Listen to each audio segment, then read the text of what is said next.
Rahim my dear well wishers, आपसे अक्सर बातें होती रहती हैं, हम इशू भी डिस्कस करते रहते हैं। तो कभी किस्मत साथ देती है और बड़े अजीम दोस्त, अच्छे दोस्त, मुखलस दोस्त मेरे पास आ जाते हैं, तो ये फ़ायदा भी मैं उठा लेता हूँ। और मेरी कोशिश होती है कि मेरे जितने वेल विशर हैं, जिस सब्जेक्ट के भी हैं, उन्हें इसका मैक्सिमम जो है इस अपॉर्चुनिटी का की फेवर मिल जाए। तो माशाल्लाह आज मेरे सामने डॉक्टर इमरान ज़फ़र साहब पहले भी आए थे। ये मेरे लिए मेरी दोस्ती के एसेट हैं। ये उर्दू लिटरेचर ज़बान के बहुत बड़े एसेट हैं और हर साल जो एक खेप निकल रही है उर्दू में, उनमें इनका ख़ासी शेर होता है। तो इनकी भी ख्वाहिश थी और मैंने भी 2-3 दफ़ा ज़िक्र किया कि वो हमारे साथ आएंगे और मेरे जो उर्दू के वेल विशर रिटन टेस्ट में क्वालिफाई कर चुके हैं उनको इनकी हेल्प करेंगे, उनको मॉरली इनकरेज करेंगे और कुछ ऐसे टैक्टिक्स बताएंगे जिससे आपको यकीनन फ़ायदा होगा। इससे पहले कि वो आए बात शुरू करें, मैंने चंद बातें इन्फॉर्मेशन आपको देनी थी। एक तो ये कि सब इंस्पेक्टर के रिज़ल्ट के बारे में आप बहुत पूछ रहे हैं, तो वो कुछ वजह से लेट हो गया, जिसमें बोगस मेडिकल और बोगस सर्टिफिकेट भी थे और कुछ लोग ये भी सुना कि रिट में चले गए। तो वो तमाम चीज़ें जो अब ख़त्म होने वाली हैं इंशाल्लाह, मुझे उम्मीद है कि मिड नवंबर तक ये सारे रिज़ल्ट आ जाने चाहिए, जो भी रुके हुए हैं लाहौर के, फैसलाबाद के, डीजी खां के, तो इंशाल्लाह वो आ जाएंगे। दूसरा, आपने एज रिलैक्सेशन का पूछा है कि जो नई खेप आ रही है क्या उसमें एज रिलैक्सेशन मिलेगी। सर दस तो मैं कंफर्म नहीं कर सकता, लेकिन जैसे कि हालात चल रहे हैं, वक्त बहुत ज़ाया हो रहा है, उम्मीद की जा सकती है कि इसमें भी फेवर मिल जाए। पीएमएस वाले इंशाल्लाह फ़ायदा उठाएंगे, जनरल वाले।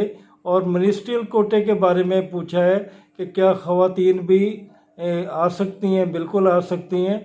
और ये भी पूछा कि क्या रेगुलर जॉब 5 या 10 साल होना ज़रूरी है या फिर कॉन्ट्रैक्ट वाले भी।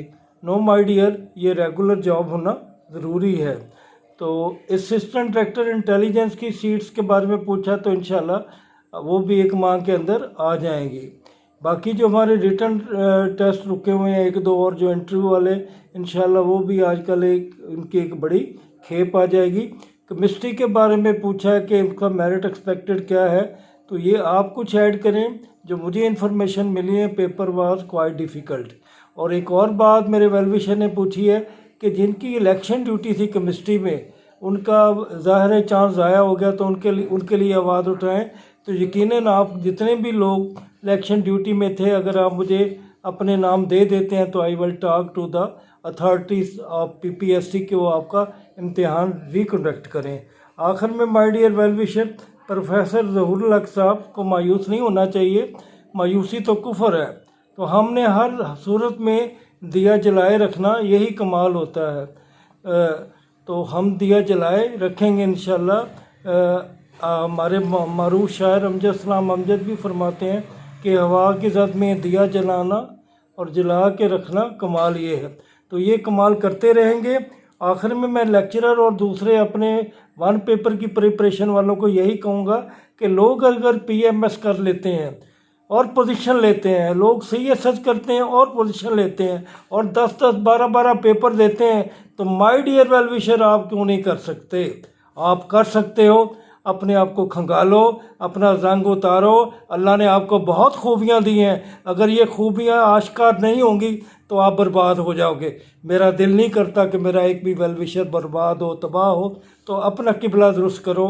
Please go on striking hard. अब चंद मेरे दोस्त बेचैन बैठे हैं, मैंने टाइम ज़्यादा शायद ले लिया है। तो डॉक्टर ज़फ़र साहब इंशाल्लाह इतने आपको टिप्स ऐसे बताएंगे कि आप खुशी से नहाल हो जाएंगे।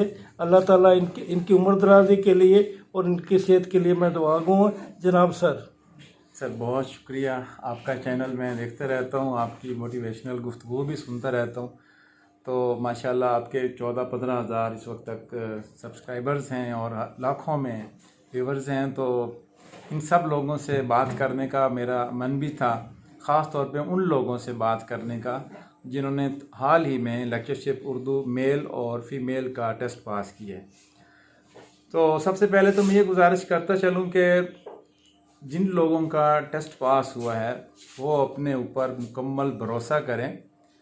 मुझे आए रोज़ लोगों के मैसेज आते हैं कि सर ये बताइए पैनल में चेयरमैन कौन होगा, पैनल में सब्जेक्ट स्पेशलिस्ट कौन होंगे, उनके मिजाज क्या है, मेरिट कहाँ तक जा सकता है।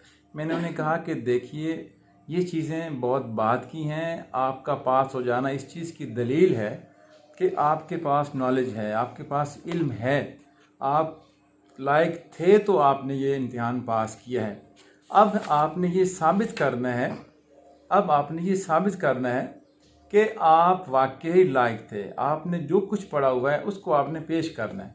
आप किस तरह से पेश करते हैं, यही आप लोगों का इंटरव्यू है। तो इंटरव्यू के हवाले से 2-4 टिप्स मैं आपको यहाँ देना चाहूँगा। बाकी ये है कि पिछले दिनों मैंने 26 अक्टूबर से 26 सितंबर से अक्टूबर का तकरीबन 1 हफ़्ता और आप फिर मुसलसल जो है मैं मेल जो है उनको गाइड कर रहा हूँ फ्री। और आज से मैंने एक सेशन रखा है जो 3 रोज़ा है, उसके बाद हर इतवार को मैं आप लोग को गाइड किया करूँगा। फ्री ऑफ कॉस्ट है, आप लोग मेरे ग्रुप का हिस्सा बनिए। मैं सर को अपना नंबर भी दे दूँगा, बल्कि मैं यहाँ बोल भी देता हूँ 03336728 03336728 डॉक्टर इमरान ज़फ़र। मैंने एक व्हाट्सएप ग्रुप बनाया है और रोज़ाना 5 से 6 बजे के दरमियान मैं आप लोगों को गूगल मीट पर इंशाल्लाह गाइड भी करूँगा। लेकिन यहाँ भी आने का मकसद यही था कि मैं कुछ बुनियादी चीज़ों से आप लोगों से आगाह कर दूं। सबसे पहले तो आप लोगों ने अपना अच्छे तरीके से आपने तारुफ तैयार करना है कि आप अपने बारे में वहाँ अच्छे तरीके से जो आप समझते हैं कि मेरी शख्सियत में ये औसाफ हैं और ये चीज़ें मैं बताऊंगा तो मेरा इंटरव्यू अच्छा हो सकता है, या इन चीज़ों का ताल्लुक मेरे सब्जेक्ट के साथ भी है, वो आप ज़्यादा बेहतर तरीके से बताइए। और इसमें यह भी है कि आप अपना तारुफ, एक छोटा सा मशवरा ये भी है कि एक छोटे से चिट पे एक कागज़ पे लिख लें और उसको बार बार दोहराते रहें ताकि वो आपके लाशऊर का हिस्सा बन जाए। आप इसकी बहुत ज़्यादा मशक करें। आपके इंट्रोडक्शन, आपके तारुफ पर ही आपके इंटरव्यू की सारी बुनियाद खड़ी है। दूसरे नंबर पर आप अपनी पसंद का कोई शायर या अदीब, अफसाना निगार, नावल निगार तैयार कर लें। एक ही काफ़ी, ये नहीं कि 2 नावल निगार, 2 अफसाना निगार, इससे काम बहुत फैल जाएगा और आपके पास वक्त बहुत कम है। इसके बाद क्लासिकी शोरा, ख़ास तौर पर जो MA के आपके निसाब में थे, वली हैं, दाग हैं, गालिब हैं, मोमिन हैं, मीर हैं, इनके नुमाइंदा शेर और उनकी शायरी की खसूसियात से आपको आगाही होनी बहुत ज़रूरी है। फिर अल्लामा इकबाल एक ऐसा शायर है कि पैनल का कोई भी बंदा अगर बैठा होगा, मैं कहता हूँ साइंस का भी अगर चेयरमैन है, आर्मी का कोई ऑफिसर है, वो आपसे इकबाल के हवाले से ज़रूर वो बात करेगा। लिहाजा इकबाल की तवील नज़में, इकबाल के जो बुनियादी नज़रियात हैं जिसमें फ़लसफ़ा खुदी है, मर्द मोमिन है, इसके अलावा उनका तसव्वुर अक़्ल व इश्क है, ये चीज़ें आप ज़रा तफसील के साथ याद करके जाइए। फिर उर्दू अदब की जो चंद बुनियादी तहरीकी हैं जिसमें अलीगढ़ तहरीक है, रोमानवी तहरीक है, तरक्की पसंद तहरीक है और हल्का रबाब ज़ौक़, ये 4 तहरीकें आपको अच्छी तरह से देखनी होंगी। और इसके अलावा जो 20वीं सदी का अदब है इसको भी आप ज़रूर देख लीजिए, क्योंकि इसमें फैज़, राशिद, मीरा जी, मजीद अमजद, नासिर काज़मी जैसे शायर मौजूद हैं, इनको देखना बहुत ज़रूरी है।